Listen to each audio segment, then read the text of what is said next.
就淘大工業村嘅火災同埋引起嘅相關問題，我剛剛結束咗今日嘅第2次跨部門會議，想連同剛才新聞處長提及嗰幾位同事呢，透過媒體向社會報告最新嘅情況。首先呢，我心情十分沉痛，向大家宣佈呢，今晚我哋一位消防隊目37歲嘅許志傑喺火場殉職。喺呢度呢，我對佢嘅殉職向佢嘅家人致以深切嘅慰問。除咗呢位消防隊目之外呢，我哋仲有幾位消防嘅同事受傷嘅。呢個記者招待會完咗之後呢，我同其他嘅同事會趕去醫院探望。就受傷嘅同埋殉職嘅同事呢，特區政府會盡全力去支援佢哋同埋佢哋嘅家人。而家呢，我先請梁文軒處長向大家報告火場最新嘅情況。今日下午嘅時間呢，就我陪同屋宇署署長呢，都去咗淘大工業大廈嗰度呢，我哋進行咗一啲嘅檢測。最主要咧睇下嗰個外牆呢，係有冇一個倒塌嘅現象，同埋呢響啲單位裏邊有冇一啲可能係引致到嗰個氣温太熱嘅話，引致到有一啲樓宇嘅倒塌嘅現象會出現。咁我哋今日呢都去過個外牆觀察過，第一陣屋宇署長會交代嗰個情況。咁我亦陪同埋屋宇署署長呢，我哋都去過2樓2樓即係3字樓下一層嘅2樓呢去巡視過。咁我哋都睇得到呢，嗰啲嘅橫梁呢都係結構都係好嘅。咁我哋亦去咗呢。嗰個後樓梯嗰個2條後樓梯嗰度都視察過個情況。咁之後呢，我自己呢都本身呢都親自呢再去翻3字樓睇下啲同事嗰個滅火個工作啦。咁呢，我都係親身入過去個火場。咁呢個火場呢，現時嚟講呢，係最大嘅困難呢，就係話佢係好高溫嘅，因為呢，佢響3字樓裏面呢。40乘60米嘅面積咧，係分開咗有成200個呢啲嘅迷你倉，而佢每一個嘅迷你倉嘅間隔咧係鐵皮，咁咧係去到咧個人咁高以上咧，佢係用一啲疏辣嘅鐵線。咁所以咧，當佢係着火嘅時間，喺嗰個迷你倉裏面嘅物件着咗火之後咧，咁因為佢係用鐵皮，所以咧佢個熱力咧係好快咧，就會散發響周邊嘅迷你倉，所以現在對消防處嘅最大嘅困難及挑戰呢，就係我哋一定要將呢啲咁嘅倉呢，係要將佢爆開，因為大家都知道啦，呢啲迷你倉呢，嗰啲租用人呢，佢用自己把鎖嚟鎖咗，咁所以我哋要剪開啲鎖，然後呢，開咗個迷你倉，睇下呢個倉係有冇着火。咁而且呢，我哋呢亦係響我自己跟住我亦上咗去6樓呢。去睇下冇受波及嘅迷你倉嘅情況。咁我哋都發現到咧，呢啲倉裏面咧，啲租用人咧，佢哋都放咗好多嘅雜物啊，包括有啲嘅錄影帶啊，有啲塑膠嘅物料啊，好多都係不同嘅物料。咁所以咧，係燃燒嘅時間咧，係會產生大量嘅熱力同埋濃煙，對我哋咧係會構成好大嘅挑戰。咁喺3樓方面咧，我哋現時嚟講咧，我哋嘅進展咧，係可以咧，係去到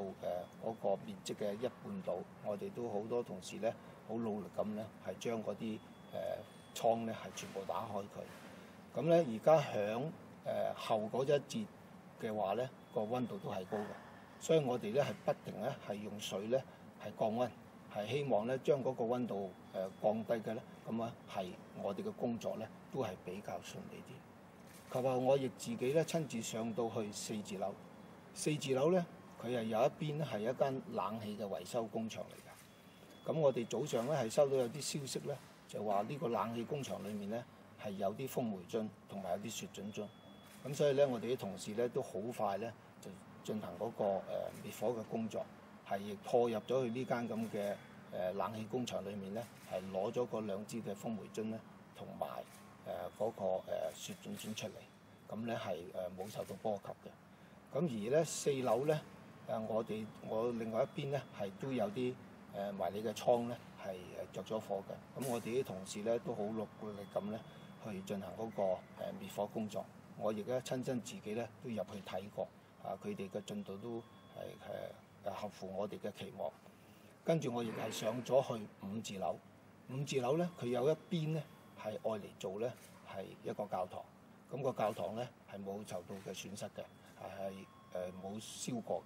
另外嗰一邊咧亦係做咗迷你倉，咁嗰度咧亦係咧係比較高溫嘅，但係我哋咧喺出邊咧係見唔到有明火。我相信咧可能咧就算佢哋冇明火，但係咁高溫咧，我估計有啲倉咧係已經咧係因為個地板嘅熱力咧，令到佢咧係喺裏邊嘅倉裏面燃燒。咁我哋咧亦係會咧係用同一嘅方法咧係逐個呢啲倉，我哋一定要爆開佢，然後清理呢一啲係燃燒咗嘅物件。至於話喺6樓咧，6樓係冇受報波及嘅。咁我哋咧亦係爆開晒啲倉嚟睇。咁裡面咧，我頭先都向大家匯報過咧，係嗰啲雜物係點。7樓咧亦係冇。咁喺整體而言嚟講咧，我哋個進度咧，喺呢1-2日嚟講咧係有進展嘅，亦係合乎我哋嗰個預期嘅效果。咁現時我哋個滅火嘅進度咧，我哋都係最緊要咧，就係同事嗰個能夠喺嗰個環境裏面咧係受個專業訓練嘅時間咧，佢能夠係應付到。咁亦我好相信我哋所有嘅同事咧，受過我哋嘅專業訓練咧，當佢哋去工作嘅時間咧，佢哋都會用佢哋平時所學到嘅專業訓練咧，去做咗一個風險評估啊。所以咧，佢哋去進入去個火場嘅時間咧，佢哋係會因應翻個風險評估，或者係周邊嘅環境咧，係作出佢哋嘅部署。但係咧，火場咧係千變萬化嘅，係有好多嘅不明朗因素咧，唔係我哋所有人員可以估計到。而係呢個咧就最大都係我哋消防嘅人員嘅挑戰嚟嘅。咁呢方面咧，所以我哋咧響我哋其他嘅裝備啊、配備方面咧，我哋都能夠咧係保障啲同事，係俾到同事咧能夠喺一個能夠響受到保護嘅環境下努力咁工作。咁呢方面咧係我都呢2日咧我自己親自去過睇過幾次咧，啲同事喺呢方面咧係好盡力去做。咁而且呢件事嘅發生咧，我哋都會係成立一個小組咧，喺我哋之前嗰個小組裏邊咧都會去研究啊。我哋嘅包括就係許志傑隊目佢嗰個殉職嘅原因啦，同埋乜嘢嘅原因係導致佢咁。咁呢個咧我哋係要後續嘅調查嘅。屋宇署署長。自從火警喺星期2發生之後咧，屋宇署嘅人員咧係喺當日係奉召到場去評估咧火警對樓宇所產生嘅影響，亦都咧向消防處嘅同事咧去提供意見。喺今日嘅下晝咧，我係親自落到去現場咧，同我嘅同事同埋消防處處長咧係一齊去視察嗰個環境。我有機會咧係去到喺樓宇嘅兩邊嘅橫巷啦，同埋佢嘅後巷去視察。我睇到咧喺嗰個嘅外牆嗰度咧係有一啲嘅裂痕，而我哋睇到嘅裂痕咧，佢係主要係喺嗰啲嘅批盪嗰度去出現，而嗰啲嘅批盪嘅後邊咧亦都露出咗咧後邊一啲嘅磚牆。咁我哋個現時嘅評估咧就係嗰啲嘅無論係裂開嘅批盪啦，或者係後邊嘅磚牆咧，其實佢都係一啲嘅非結構嘅構件嚟嘅。咁我亦都咧係有機會啦，可以去到咧係樓宇嘅2字樓去巡視。我基本上係行勻晒咧成個2樓個環境。咁裏邊咧嗰個嘅結構個情況咧係可以接受嘅。我亦都咧係去過咧4條樓梯，差唔多去到2樓到3樓嘅左右。咁亦都評估過咧喺樓梯裏邊咧，亦都睇到同樣有啲批盪嘅裂開咗。咁由於咧係嗰個火場咧仍然喺3樓或者一路去以上咧，都係未適宜我哋去進入咧。喺裏邊嘅情況咧，主要係靠消防處嘅同事咧去講翻裏邊嘅情形，我哋作評估。屋宇署嘅人員咧現時係仍然留守喺現場，我哋會24小時咧喺嗰度去駐守，亦都咧係留意住現場嘅情況，亦都加上咧消防處同事一路話俾我哋聽嗰個最新嘅發展同埋變化咧，係作出一啲嘅判斷，亦都係令到我哋嘅消防嘅同事咧可以喺一個安全嘅環境之下去救火嘅。至於話當個火警係完全去撲滅之後咧，現場個溫度去到一個合適嘅水平咧，我哋會進入現場咧進行一個深入嘅調查。點解咧？我想問事務總署署長先。過去2日咧，民政事務總署同埋觀塘民政處咧都成立咗一個跨部門嘅支援站咧，喺現場度咧協調各個部門，為需要嘅居民咧提供協助。我哋亦都開咗喺藍田西區同埋樂華社區中心2個咧庇護站，係俾所有需要嘅居民咧係入去住嘅。我哋亦都同德寶花園、嘉和花園同埋宏光苑3個附近最近嘅屋苑嘅業主立案法團咧，保持好緊密嘅接觸。根據我哋嘅理解咧，3個屋苑嘅情況咧，而家咧都係非常之平靜，大致係正常嘅。而咧居民亦都覺得咧，今日咧煙嘅情況咧係改善咗好多。喺宏光苑入邊嘅老人院嘅情況咧，亦都比昨日咧個空氣咧係非常之好，係唔需要將老人院嘅入邊居住嘅老人家咧係搬去其他地方嘅，所以情況咧大致上咧係正常嘅。可唔可以交代隔咗1日咧，點解會有發生咗啲乜嘢事？黎處長，你可唔可以交代翻3位同事出事嘅時候，其實喺火場嘅邊一個位置發現佢哋？當時係發生咗啲乜嘢事？點解會仲喺第1日有同事殉職嘅時候，依然派同事入去？有冇呢個必要咧？唔該。我頭先都向大家解釋咗，就係話響呢個工業大廈發生嘅火警咧，佢係牽涉咗有200多個呢啲咁嘅迷你倉，而呢啲迷你倉咧係用鐵皮咧係圍住咗，係一道門。而所有呢啲咁嘅物件擺喺裡面嘅話咧，如果佢燃燒嘅話咧，如果我哋唔能夠將佢破開咗，將呢啲燃燒咗嘅雜物拎到出嚟嘅話咧，個火係唔會夠熄嘅，亦唔可能咧我哋用水咧去浸熄佢，因為呢樣嘢咧係唔可以去真真正正去做到一個滅火嘅。咁現時我哋去派我哋嘅同事去進行呢個滅火嘅工作咧，我可以話俾大家聽，我哋消防處所有同事係非常專業，我哋提供俾佢哋嘅專業訓練咧，係包括佢哋能夠好適當地去運用佢哋嘅專業嘅訓練裏面學到嘅風險評估啦，同埋點樣去應變一啲突發事件。咁所以喺呢方面咧，我哋嘅同事好努力嘅工作，最主要嘅目的就係話我哋要保障市民嘅生命及財產。我哋嘅努力去滅火，最主要就係我哋要做到我哋嘅職責，我哋係要滅火救援。但係隔咗1日咧，就再有消防員殉職，究竟喺指揮上面有冇吸取到嗰個教訓，保護好前線嘅同事？有冇人需要為第2個消防員再殉職要負責而下台呢？即時下台。我哋所有嘅前線嘅同事，無論佢係咩嘅職級，大家都係一條心，大家都會並肩作戰，去保護每一個同袍嘅安危，去履行我哋嘅職責。喺呢方面呢，我哋嘅同事，包括我哋嘅指揮官，每作出一個部署呢，佢哋所要考慮嘅呢，就係同事嘅安全。喺呢方面呢，我哋係唔會有任何要啲同事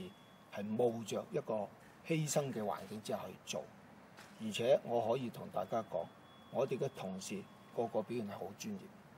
呢件事件呢，我頭先都講，我哋會成立一個調查小組，包括之前我哋犧牲嗰位同事，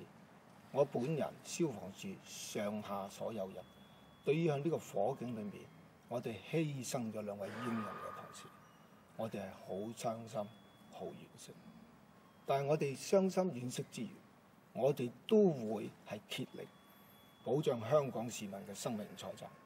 我哋係唔會因為出現呢個問題而我哋係唔履行我哋嘅職責。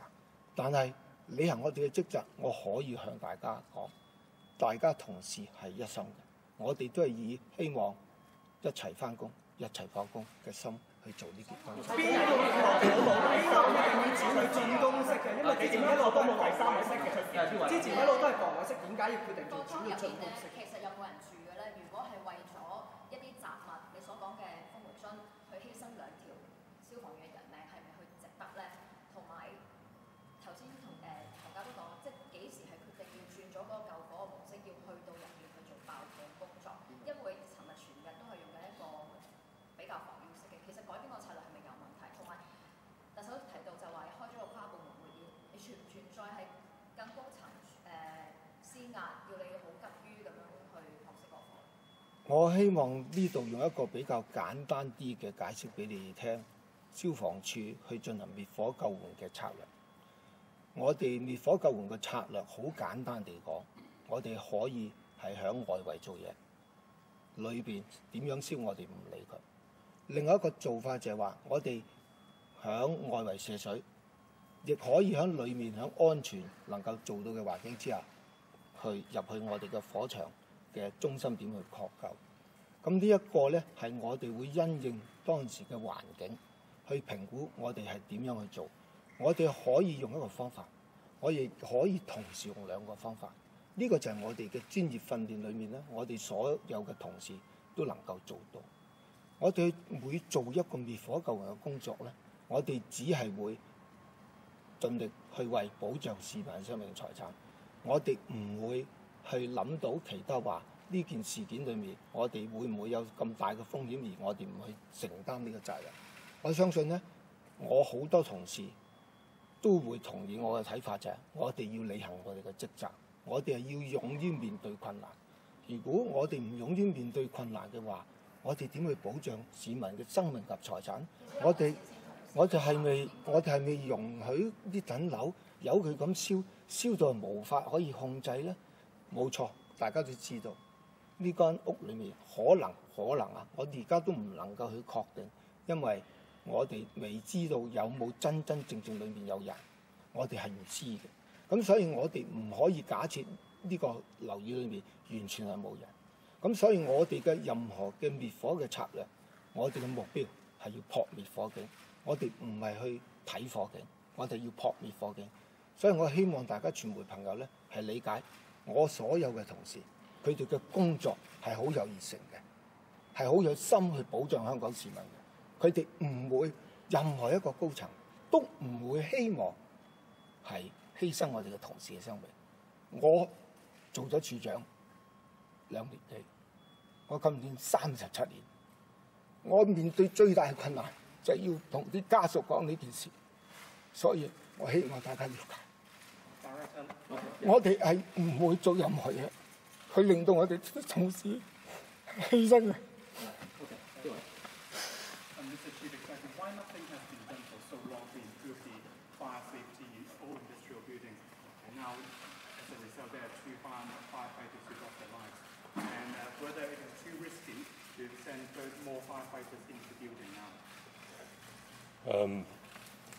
This building stands in between high-rise residential buildings in a residential neighborhood. The Fire Services Department sends firemen, our firemen colleagues, into this industrial building to put out the fire, to protect the life and the property of residents in the neighborhood. I'm saddened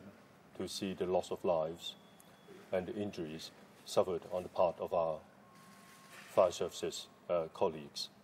But it is our duty, the duty of government collectively, and in particular the duties of our fire services colleagues, to safeguard the lives, the safety, and their property. CY 想問翻咧，即係開咗跨部門會議之後，第一次跨部門會議係咪即係有導致有個施壓嘅情況，令到消防要咁急於去撲滅？同埋有個講法咧，就係因為即係屋宇署今日去睇過之後，發現有冧樓嘅危險或者有咁嘅危機存在，所以先逼到即係要咁急，要派人，要派敢死隊入去，係咪有咁嘅情況？就樓宇嘅結構安全問題，一陣間再請屋宇署署長再講一次。佢剛才已經講得好清楚啦嚇。香港發生任何大型嘅災難性事件咧，政府嘅高層係有責任去統籌各個不同部門嘅工作嘅。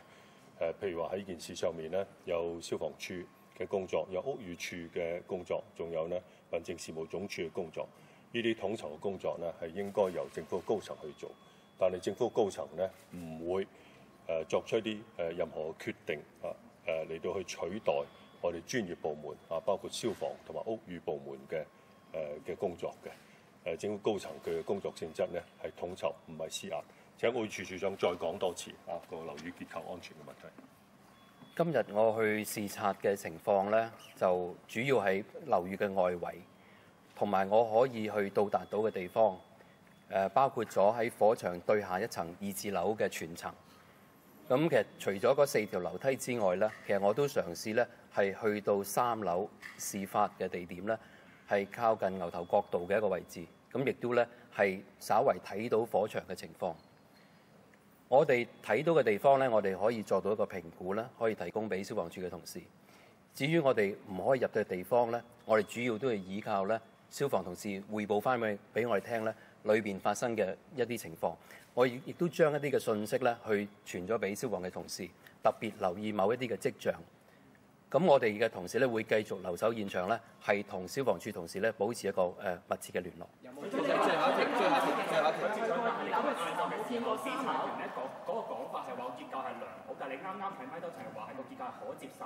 其實係咪嗰個情況已經有變係差咗？另外想補問翻黎處長。我諗社會大眾都同你一樣，為2位消防員殉職好感到難過。但係你點樣可以確保冇第3、第4、第5位消防員一樣咁樣犧牲佢哋性命咧？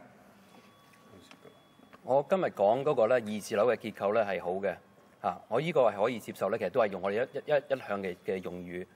咁因為我喺有機會去到2樓咧，所以我去對2樓嗰個評估係非常清楚嘅。但係對火場3樓或者以上嘅地方咧，我哋要再一個評估，同埋要留意住咧每一日每一個時間嗰個變化。處長，你3樓咧點樣確保到火場嘅安全咧？我哋消防處所有嘅同事，佢哋加入咗消防處嘅工作，佢哋係出滿熱誠，有使命感。當我哋每遇到一單嘅火警或者事故發生，大家都係秉持一個心，保障生命及財產。我唔會覺得啲同事會喺呢個現象出現嘅時間係會佢有退縮，但係我亦可以話俾大家聽，我所有嘅同事佢哋做嘢係有專業嘅，係有佢哋嘅訓練嘅，佢哋一定可以克服到困難。會唔會太急去進攻爆一個30歲已經轉咗去做學堂教官嘅消防員要入去救火，可唔可以交代下？即係呢，譬如而家殉職2位消防員，佢哋當時執行緊咩任務？你幾時先至可以交代？而家呢2位同事嘅殉職，我哋部門係會有一個調查小組，調查到個情況結果，我哋會交由死因研究法庭去睇。